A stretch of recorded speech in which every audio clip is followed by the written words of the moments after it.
Howdy, this is Mackenzie Franklin from SideGame LLC here in Colorado Springs, Colorado. Today we're going to be organizing Paperback Adventures, designed by Tim Fowers and Sky Larson and published by Fowers Games. This is a fully sleeved copy of the game with no lid lift that's organized to get gameplay started as soon as possible. In addition, it's stored over multiple boxes. In the Paperback Adventures series, you're going to have these character boxes that you'll pair with your core box here in order to have a unique game experience. So we've stored them in either 3 or 4 separate boxes. We'll talk about how you can store the characters in their own individual boxes or how you can combine 2 characters into a single box. But otherwise, we're going to talk about the core box here first and then move into those 2 specific examples of the character boxes. If you have any questions about anything you see here, please let me know down in the comments below, and for links to anything that I talk about here, take a look in the description of the video. Let's get started organizing Paperback Adventures. Before we begin, I want to talk about how we store the playmat for the game. We use one of these monster tubes here for the playmat. It's for your shop. It's got that monster branding here. Just pop the lid off, slide out your mat, and then you're ready to go. Very simple, straightforward product here. Once again, I'll leave a link in the description below for anything that I talk about here.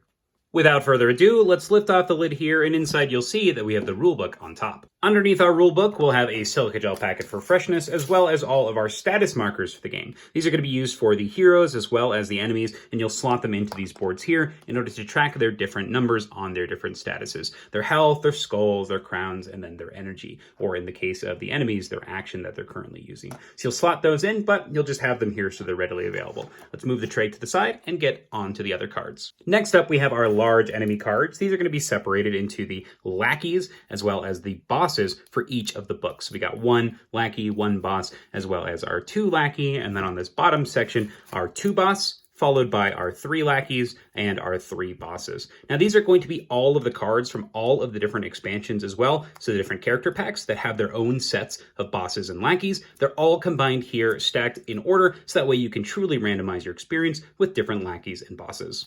Now's a good time to talk about the sleeves in the game. In the core box and the character boxes, you're going to get sleeves with this fancy paperback symbol, as well as clear sleeves for all of your items, your McGuffins, and your character cards. Everything is going to be sleeved for the standard size cards. However, your larger cards here for the bosses and the lackeys, they are not going to have sleeves. So we are using the Sleeve Kings 89 by 146 millimeter sleeves. They work perfectly, and the cards are still able to fit into the trays nicely. Just to give you an idea of what these sleeves do look like inside of the trays here, you'll put them in the corner like so. So there is a little bit of overlap on the sleeves here, but overall I think it does work pretty dang well, and it allows you to shuffle your cards and not feel that they're going to get damaged at all. So I really like these sleeves, and they work perfectly for Paperback Adventures here. With those larger cards out of the way, let's move on to our standard size cards here. Now, first off, we'll have a variety of cards in this bottom right section. We have our shop, which is going to be double-sided there. Our wild cards, you'll use 1 or 2 if you have a special item. Your enemy vowels that you'll need access to. Your letter of your choice, which can be generated from special abilities of items. And then your archive here, which is going to help organize your board a little bit. You'll also have all of these different ways to change up your gaming experience. And then lastly, your boss McGuffins. So you'll shuffle all these, put them into their appropriate spots, and then set up the shop as well as the archive appropriately.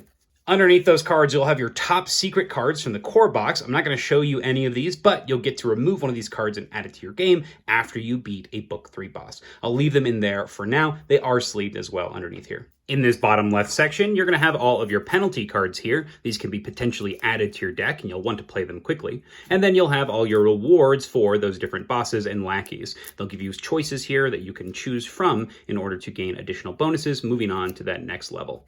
In this upper right section, you'll have all of your McGuffins for the game. They're double-sided, and you can choose whenever you earn one which special permanent power you'll be able to use. And our last stack of cards here in the core box are all of your item cards. You'll shuffle these up and then put them into their appropriate area in the archive and then deal some out to the shop. So that's everything inside of the core box, so let's go ahead and pack it up. We'll start in that top section with our McGuffins and our items, putting them in their appropriate areas. We'll put your penalty cards and your reward cards in that bottom left section. And lastly, your shop, wild cards, Vowel cards, letter of your choice, archive, changes, and boss McGuffins in this bottom right section on top of that top secret card. We'll split our deck of lackey and bosses and put 1/2 on the top here and 1/2 on the bottom, like so. We'll then place our enemy tray, a silica gel packet, and then our status markers, and finish it off with the rulebook. And that's everything inside of the core box for Paperback Adventures. Let's go ahead and move on to one of the character boxes. There are two different ways that we suggest to store your characters. My personal preference is to store them into one character box each, as you'll only be needing one character at a time. But if you are short on space, you can definitely store two characters in a single box. In this example, we'll talk about storing one character in one box, so let's begin. We'll lift off the lid for plot hook here, and inside you'll see that we have our character on top. The character cards will also be sleeved in these super large card sleeves. Once again, a link in the description of the video. Your character cards are double-sided here with the keywords on one side and then the full art on the other. We'll move that to the side and then move the character tray to the side as well. Underneath the character tray, we have a silica gel packet for freshness and then your status markers for your character. These are the same that you'll use for the enemy, but they're used just slightly differently for the characters. In the bottom left, you'll have all of your characters' starting cards. Their starting items, their core cards here that you can activate paying that energy cost, and then their starting deck of cards. Now you can tell which of the starting cards are for their deck by this little arrow at the bottom here. So anything with this symbol down here, that is a starting card for a character. And you can also tell which character it belongs to based on this little symbol in the bottom left here as well. Much like the core box, there are top secret cards that you can unlock as well. So I'm not going to get into any spoilers here. I'll leave these as a secret. And the last components in the box here are going to make up the library for the game. These are all of your cards that you can add to your deck as your specific character. So you'll shuffle these up and put them into their appropriate spot. And then as you play, you can potentially add these to your deck or swap your cards in your starting deck. So lots of options here for the different characters. So that's everything inside of a character box for a single character. Let's go ahead and pack it up. First off, let's split up those library cards. We'll put one on this right side and then the other half on this left side. We'll take your core cards, starting item, and starting deck and put them in this bottom left. And then we'll take a silica gel packet and some status markers in the bottom right. We'll put the character tray as well as the character card on top of everything. And that is everything inside a single character box. Now we'll move on to the example of putting two character boxes in one. We've put Ex Machina here inside of the damsel box as well, and let's see what's inside. Let's lift off the lid here, and inside you'll see that we have the character trays with the status markers on top. And underneath the first character tray, you'll actually have your second character tray. So we've just stacked them both here for organizational purposes. You'll only be using one unless you're playing with that multiplayer mode. Underneath the character trays, you'll have your character cards for the two characters. Based on whichever character you're playing, grab that card. With those character cards out of the way, you can see that our box is separated into two halves, with all of the damsel components on the left side and all of the Ex Machina components on the right. For each character, we have their library cards in this upper section. So we have all of your Ex Machina cards here, indicated by this little symbol in the corner. And then a portion of your damsel library cards in this upper left section, once again indicated by the symbol in the corner. Down to this bottom right section, you'll have the remaining library cards on the top here. There are quite a few of them, but once again indicated by that symbol in the bottom right. And then their starting core cards and their starting item card. Then, of course, the starting deck with that symbol at the bottom here to indicate that arrow is a starting card. So you have all of their starting cards there.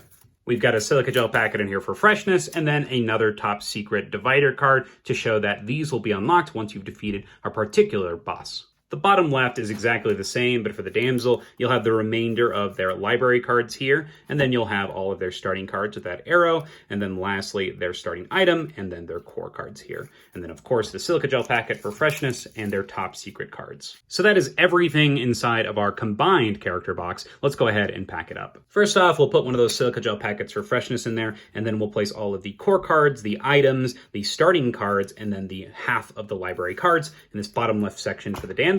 And we'll do the same for our Ex Machina character. Next up, we'll put the remaining library cards for each character in this upper section, followed by the Ex Machina and damsel character cards in this bottom. We'll then place our two trays stacked on top of each other like so, followed by all of your status markers. And that is everything inside of your double character box for Paperback Adventures. And that is organizing Paperback Adventures. If you have any questions about what you saw here, please let me know down in the comments below. And for links to everything that I talked about here, please look in the description of the video. How do you organize your copy of Paperback Adventures? What do you think of the game so far? How does it compare to the original paperback? Which of the characters is your favorite to play? Which organization system do you prefer? One character box each, or combining the different characters? We'd love to hear what you think. But thank you so much for watching SideGame Strong.